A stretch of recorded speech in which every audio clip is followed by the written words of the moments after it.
Hi, this is Michaela, and you're listening to Dan Lupinski on the Dan Lupinski radio program.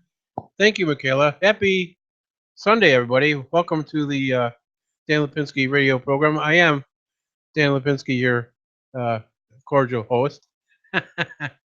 Man, did we make it through this snowstorm? My God, it's cold out there. Man, what happened to summer? The summer was a blur. Now it's gonna be Thanksgiving before that Christmas. Like, what happened? So I don't know. We'll get to it. So today, my guest is Jack Thomas Smith, feature film director, writer, and producer. Jack, say hello to everybody.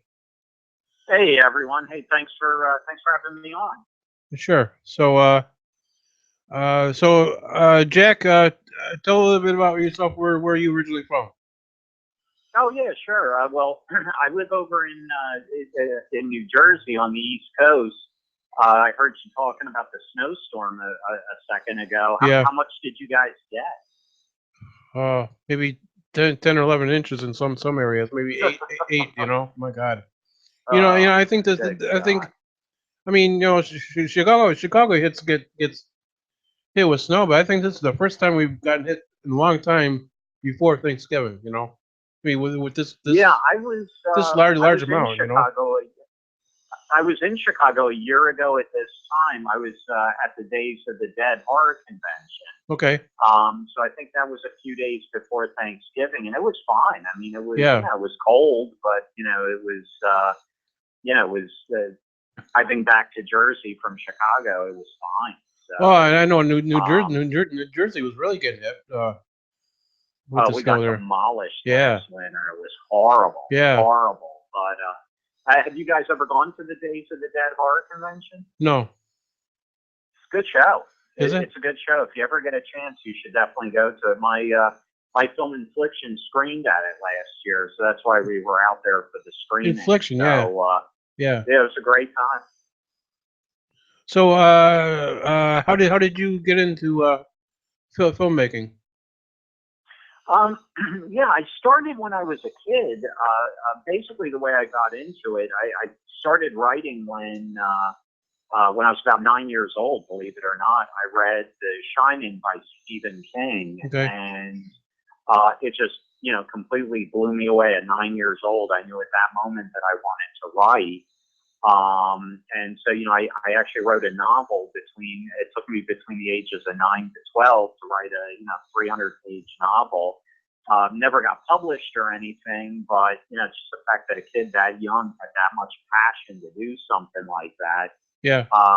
And then from there, as a young adult, I wrote, my very first screenplay. I connected with a local indie filmmaker named Ted Bohus. He lives in New Jersey. He made The Deadly Spawn, Metamorphosis, a bunch of different horror films that have gotten theatrical releases. And he kind of took me under his wing, showed me the ropes. And the first film we made was I produced it, helped raise the financing for it. It was called The Regenerated Man. We did the Right. entire film for about $75,000. Got a distribution deal, doubled our investment. Mhm. And then from there, I did a film with John Russo, who wrote the original Night of the Living Dead. Right. So I produced a film for him. So that was kind of it, and it was just like a gradual process. Kind of learning from Ted, learning from John. And then I eventually took what I learned from them and I applied it to the first film that I wrote, produced, and directed, which was a film called Disorder. It was a psychological thriller that got released by Universal and Warner Brothers.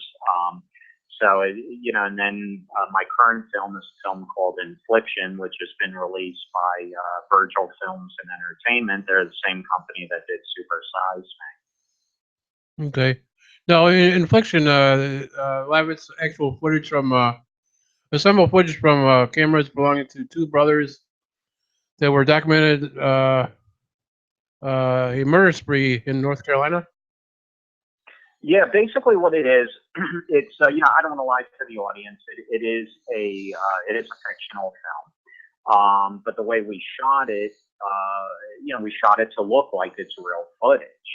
Essentially, what Infliction's about, the way I describe it, it's a disturbing assembled footage film that documents a murder spree committed by two brothers in North Carolina in 2011 and the horrific truth behind their actions.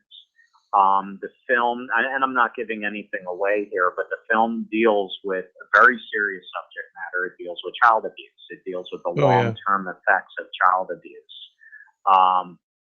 So basically what this film does is it shows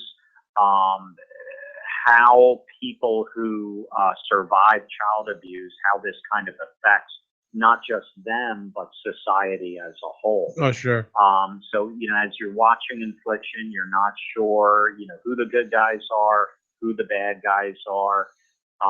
So, if I were to say that it's based on a true story, it's funny. If I were to say it was based on a true story, I technically would not be lying, because all you have to do is just turn on the TV. You turn on the TV, and somewhere on the news, somewhere in the world, you would see some kind of child abuse going on that would fall into what I did in Infliction. So, so for me to say it's a true story, I'd be lying. It's not. But if I were to say that it's loosely based on true events, I really wouldn't be lying, if that makes sense. Okay. So, now you're obviously a huge horror fan. Who are your favorite directors?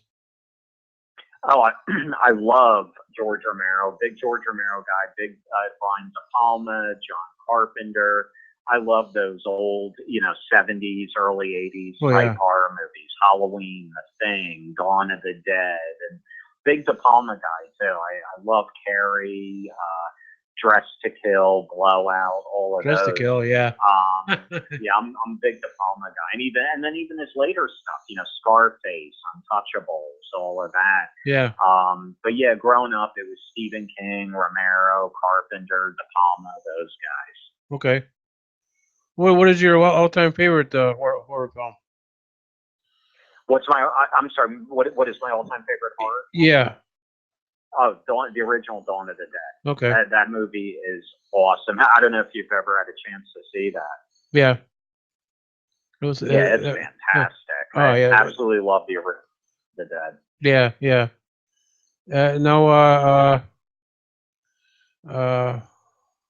What is the one horror film that you wish you could erase from the history books?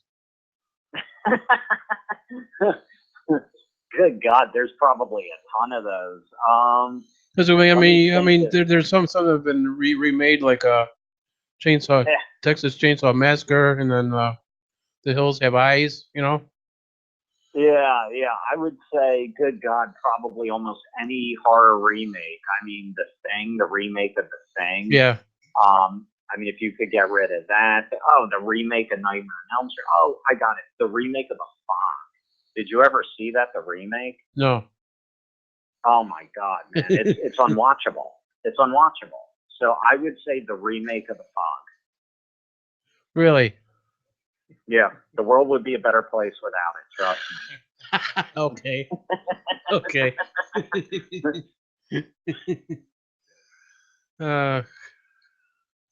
So, you got a question? Yeah. What gets you the most with The Fog? The Irish accents, or am I thinking of the same film? With the remake of The Fog? Yeah. Everything. Oh my God. It was just horrible. And I don't even know where to start on it. It just was so bad. Because the original was so good. It just had that mood to it, where they would, they'd come up, knock on the door, and then they would, the pirates would the ghost pirates would step back out of sight. And it just had a creepiness to it, and the remake, it was, I don't know, it was like just given that whole backstory, and I don't know. It was just, so bad. Okay. Now you want to talk a little bit about Disorder? What went into that film? Sure. The way I describe Disorder, it's a psychological thriller. The main character is a paranoid schizophrenic And the entire film is told from his perspective, so you don't know what's real, what isn't. And then right when you think you have the whole thing figured out, there's a twist ending to it.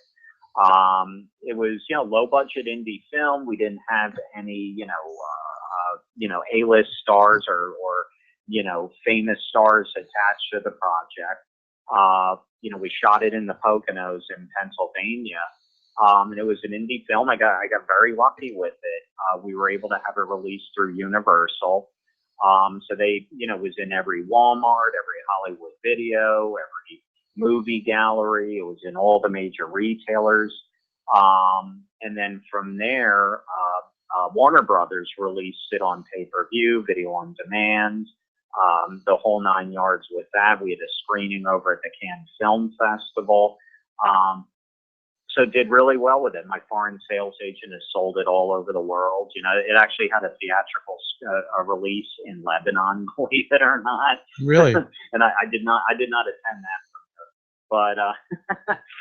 But yeah, no, they secured deals all around the world: Montenegro, the UK, Germany, Thailand, everywhere. So we did really well with it. It was just a little indie film, and yeah, it did great. So.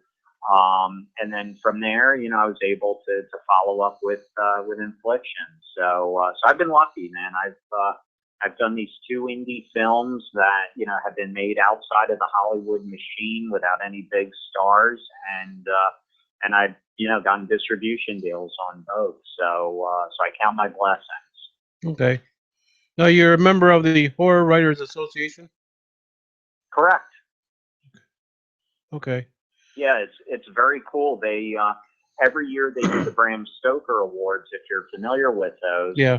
And it's essentially, it's the superior achievement in writing. They give the Bram Stoker Award to, best novel, best screenplay, best graphic novel, right on down the list. It was really cool last year. Infliction, what they do is, so you've got 1,400 members of the Horror Writers Association, and they vote every year on what the novels, screenplays, graphic novels, the best of every year, and then ultimately you have one that wins the Bram Stoker Award.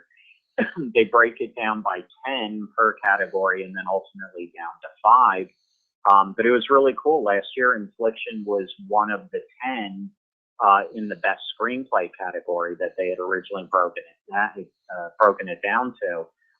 So it was a trip. I mean, I'm sitting there looking at that, and it's, the top 10 were, Walking Dead, American Horror Story, I'm trying to think, Babadook, Wolf Creek 2. It was, all these major Doctor Who, and to see Infliction in that, with those films and TV shows. I mean, it was awesome. It didn't make the top 5, and it didn't win best screenplay, but just to be in the top 10 category with them, that was really cool. Yeah, that's cool. Yeah. So a lot of people think that the horror genre is full of mindless films that have no meaning. What do you think about that? I mean, I hate to admit it, but I agree. I mean, I think there is a lot of crap out there. There is. Yeah. And and it's frustrating because I don't like mindless horror. I really don't. I agree with that. Yeah. To be honest with you, I'm not a torture porn guy. I can't stand torture porn. I don't, I don't like movies where, oh, it's hot in here, the girl takes her top off, and then let's, yeah, right. Yeah, let's tie her up and torture her and cut her up. And I just, to me, what I like is I like suspense. Yeah. And I like that edge of your seat. Oh, yeah. I mean, if you think of the original Halloween, which is one of the best horror movies ever made, there was barely any blood in that movie. It was all the tension. Where was Michael Myers? What was coming next? And that is what's scary. I mean, gore is just gore. It's going to gross you out. That's it. Yeah. It's just gross. But building the suspense and the tension, and a lot of that suspense and tension comes from character development. So I don't know if you guys watch Walking Dead or not, but the characters are so strong on that Yeah. show that it's like, you forget you're watching a show. It's like, oh no, not Daryl, not Rick. I don't want anything to happen to these guys, because you're emotionally connected to them. So when you're emotionally connected to good, solid characters and you care about them, then once you put those characters in into a tight situation, it just enhances Right. the suspense. And I think a lot of the modern horror filmmakers, they don't know how to build suspense. They don't know how to build tension. It's all shock value. It's all gore. And it's, insert, a CW actor into this role. Right.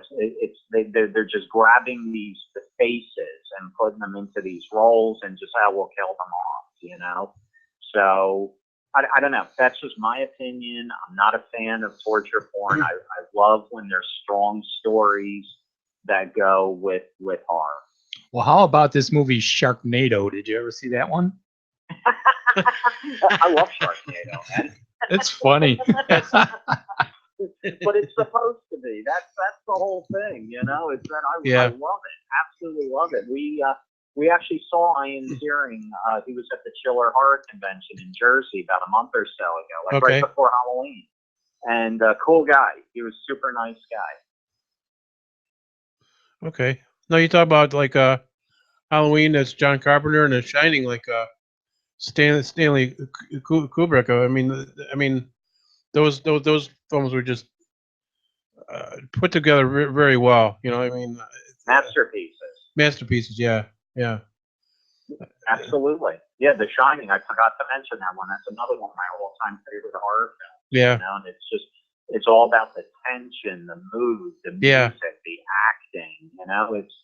It's just hard to find movies like that now. Yes, it is. They need that.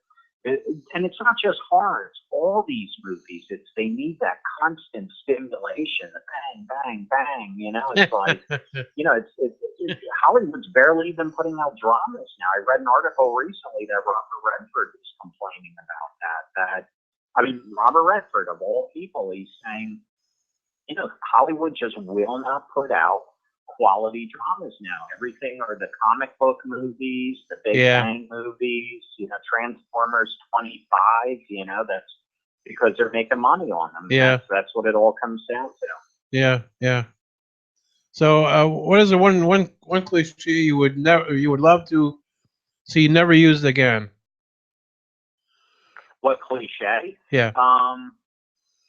Well, the one thing that drives me nuts whenever I watch horror films is when someone's walking down a hallway and, it's tense and the tension's building and you don't know what's around the corner, and then a cat jumps out of nowhere and causes people to jump. Yeah. Absolutely hate that. It's like just a random cat jumps out of nowhere, It's like, come on, guys. Like, you got to be able to come up with something better than that, So if I never see that again, I'd be good. Okay. So, is there anything you're currently working on? Yeah, I actually I have my next screenplay ready to go. The name of the film is In the Dark. Okay. And I'm hoping that we'll be able to get this off the ground next year sometime. We're in the process of trying to secure financing. The financing is always the hardest part. That's always the toughest part whenever you try and get a film off the ground. But the script is done. Essentially what the movie's about, small island in Michigan gets overrun by these zombie vampire type creatures. And these things, they're not Twilight. These things they're pissed off, they're mutated, their need to feed, they're almost like crack addicts. So when they bite into people, they're like tearing them apart. And there's a handful of people left alive and they're armed with guns and they're blowing the crap out of these things. There's thousands of them. So it's definitely edge of your seat, the bigger, more commercial type, action horror film. But then underneath it, there's strong storylines, strong theme to it. There's a theme that kind of connects the protagonist with the antagonist. So it's, it's on the surface, it's going to be a fun popcorn movie, but then underneath there's going to be strong character development and a strong theme. So hopefully, hopefully sometime next year I'll be able to get that off the ground. I'm working on a comic series right now. I just wrote the first issue of a comic series, so I'm looking for an artist. If you happen to know of any, so I'm looking for an artist for that. Okay. And then I've got another script that I'm going to start working on as well. So I've been doing a lot of writing and trying to get the money together for the next film. Okay. So, what is your overall experience about the horror? The horror, yeah. I didn't hear the question. I'm sorry. What is your overall experience with the horror industry and the filmmaking? Oh, my overall experience with it is, well, I mean, that's actually a great question, because there's pros and cons to it. The positive side of it, I absolutely love making movies. I love it. I mean, it's a rush. There's nothing like it. To write a screenplay, to shoot, to see your vision come to life from beginning to end, I absolutely love it. The downside to it is, you got to watch it with the distributors. A lot of times they're trying to screw you, and you definitely have to know what you're doing. It's funny. I've been asked in other interviews, what piece of advice would I give to new filmmakers, to up and coming filmmakers? I was going to ask you. The answer that I always give is go to business school. Go to business school, because Right. it is a business. It's called the entertainment business for a reason. In other words, you need, in order to make your dream come true, to make your vision come to life, you have to know how to raise money. That's true. And in order to raise the money, you need to know how to put together a budget. You need to know how to put together a business plan, a PowerPoint, how to monetize state tax credits, how to take advantage of federal tax credits, foreign sales, domestic pre-sales, foreign pre-sales. You have to know how to do all of this, how to break down a business offering to a potential investor. How are they going to get their money back? How are they going to make a profit? So there's so much that goes into this. So in other words, it's a given that if you want to be a filmmaker, you have to know your craft. You have to know how to write. You have to know how to shoot, direct, how to make it. But it's so many people, they don't realize what it takes to get that money to make it happen. Right. So, and a lot of film schools, they don't teach this. I mean, they don't teach the art of going out and raising the funds. So, yeah, so the positive side of the film business is just, when you go to a theater and you watch your movie up on the big screen with an audience, and seeing it, walking into the local Walmart, and there your movie is sitting on the shelf. I mean, that is a rush. Yeah. The downside, though, is the whole business end of it, and how hard it is to get the money, what you have to go through to get the money, and then to raise the money to make the film, and then what you have to deal with the distributors in terms of marketing and staying on top of them and making sure they're not trying to screw you. And nothing's cheap, and I mean, people are tell you with a buck, Yeah. And some people want something for nothing, That's right. So, that's right. What are links where anybody can look you up? I'm sorry? What are your links to anybody look you up about anything you're doing? Oh, yeah. Yeah, I got a bunch of different links.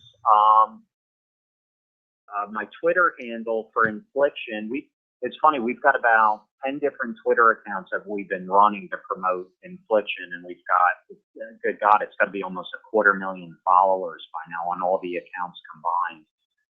But the primary Twitter account is @Infliction Tapes. Our website is inflictiontapes.com. Facebook page is Infliction Tapes. And then my production company website is foxtrailproductions.com. So you can go to any of those to see what's cooking. Okay. Now, Infliction is available on Walmart.com, iTunes, Amazon, Columbia House, Best Buy, Barnes & Noble, CD Universe, FIE stores, Google Play, Video on Demand, Netflix, and there's many other online retailers also. Yeah, absolutely. Yeah. It's all over. Now, for those pencilers who are interested in helping you out with the comic book, can they just email you through the site to contact? Yeah, you know what? And actually, I can give you my direct email address if you want. I don't care. I'll say it right now. It's my personal email address is foxtrail2008 Okay. at optonline.net. We'll post it on the YouTube information page. Yep, it's yeah. So if they want to email me directly, I literally just finished writing the script, so I don't want to say what it is yet because I haven't copywritten it. But it is really cool, real dark stuff. The type of artwork I'm looking for is I'm not sure if you're familiar with Frank Frazetta, that type of stuff. I mean, just something that's got to look really, real cool, real dark, real gothic. Oh yeah. I'm a comic book guy myself. Cool. Yeah, I mean, there's some really good artists, and then there's some like, Yeah. So yeah, and I know I want this guy to be just great. You know, because I think it's a really cool concept, and and really I want to look at it, not only to develop this series, with a publisher and all that, but ultimately look at this as a pitch to have it made into a film or a TV series. So that's kind of the long-term goal with this. That's cool. Do you have any closing comments you want to make before we let you go? Oh yeah, no.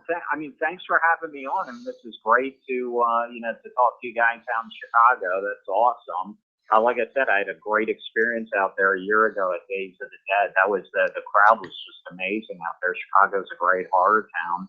Yeah. Yeah, and if anyone is interested in picking up Infliction, they can go to any of the major retailers. They can go to the website at inflictiontapes.com, or to contact me. My email address again is foxtrail2008 at optonline.net, or the website is foxtrailproductions.com. All right, Jack, I appreciate you being on with us this afternoon, and you have my support with anything you do, and I hope we keep in touch. And anything else you have come up that you need promoted or something, we'll be glad to have you on again. Awesome. Thank you so much. I really appreciate you having me on your show. Sure. So you take care. Have a great Sunday, and happy Thanksgiving to you and your loved ones. Same to you guys. All right. Thanks a lot. All right. Take care. All right. Bye-bye. Bye-bye. All right. That was Jack Thomas Smith, feature film director, writer, and producer. I hope you enjoyed that interview. Again, this is Dan Lupinski, your host for the Dan Lupinski radio program. And if you're interested in producing your own internet radio podcast show, go to thekaraokezone.com, as that's where we're broadcasting from, the south side of Chicago. Go to that website and look for Rich Munich. Say hi, Rich. Hi, Rich. And Rich will help you get going on producing your own show, and he does a good job too. He really does. And go to YouTube and look for Rich Munich, and go to look for his shows, because he's got some shows that are posted too, and he's doing a show called The Rich Life. So go on there and give him see what he's got going, and give him a like, and subscribe to him too. So anyway, thank you all for being with me this afternoon, and have a great Sunday. And remember this: no act of kindness, no matter how small, is never wasted. So take care. Be good to yourself. Let at least one person know you love them. And we'll see you next time. Take care. Bye-bye.